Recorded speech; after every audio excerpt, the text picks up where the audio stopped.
Christopher Columbus, one of the great European heroes, turns up on the island of Hispaniola. He was welcomed by the native people. They embraced them, they treated them with fantastic hospitality. His soldiers snatched babies from the breasts of their mothers and dashed their heads against the rocks. Children were fed alive to his dogs. Women's breasts were cut off.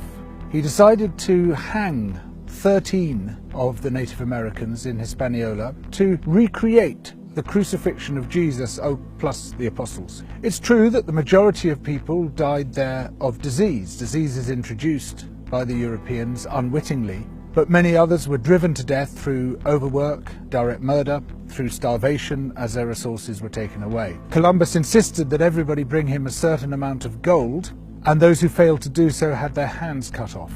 Some were sent back to their villages with their hands and their noses tied around their necks, having been amputated by his soldiers. And what he did there set the pattern for the genocidal extermination of almost all the Native American peoples. 100 million before Columbus made landfall. By the 19th century, that had come down to less than 1 million across the Americas. Overtly endorsed by such revered figures as George Washington and Thomas Jefferson, who wrote about the necessity of wiping out Native American peoples. In Britain, we present the colonial project as being about teaching the natives table manners and double-entry bookkeeping.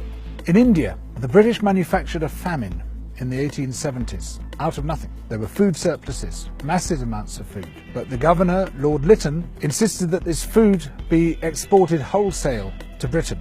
The ensuing starvation killed at least 12 million people, possibly as much as 29 million people. All relief works were banned except for hard labour in labour camps, where the inmates received the same rations as the inmates of Buchenwald, and where there was a 94% death rate per year.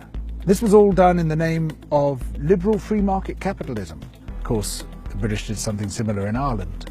In Kenya, soon after the Second World War, there was an uprising by the Kikuyu people who wanted their land back.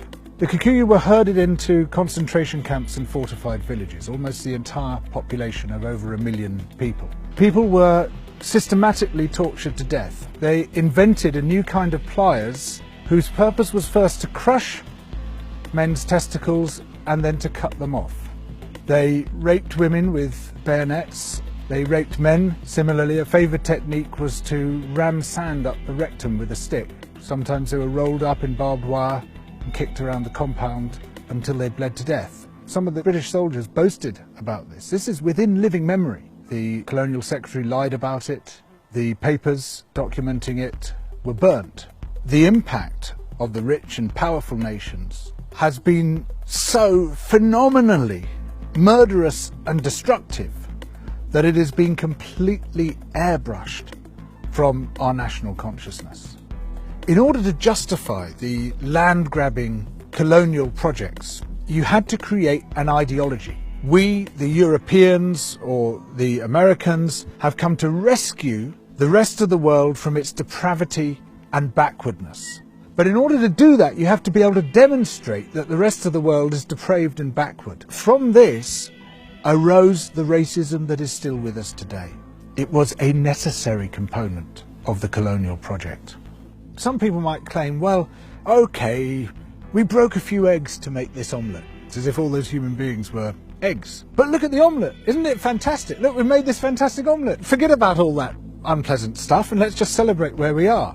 Where we are is a continuation of the project. We commodified people's land and people's labour and turned it into our property. We're also destroying the rest of the living world alongside it. We don't have to be like this. We are the same human beings as anybody else. We're all part of the same big human family. We just have to recognise that, accept that. And of course, within Western countries, there are plenty of brilliant people resisting colonisation, both internal colonisation within our own countries and external colonisation of other people's countries. These are the voices which must come to the fore, those who emphasise altruism and kindness and generosity and empathy for others, those who recognise that skin colour And any other difference of language, of religion, of background is completely irrelevant by comparison to what we share, which is our humanity.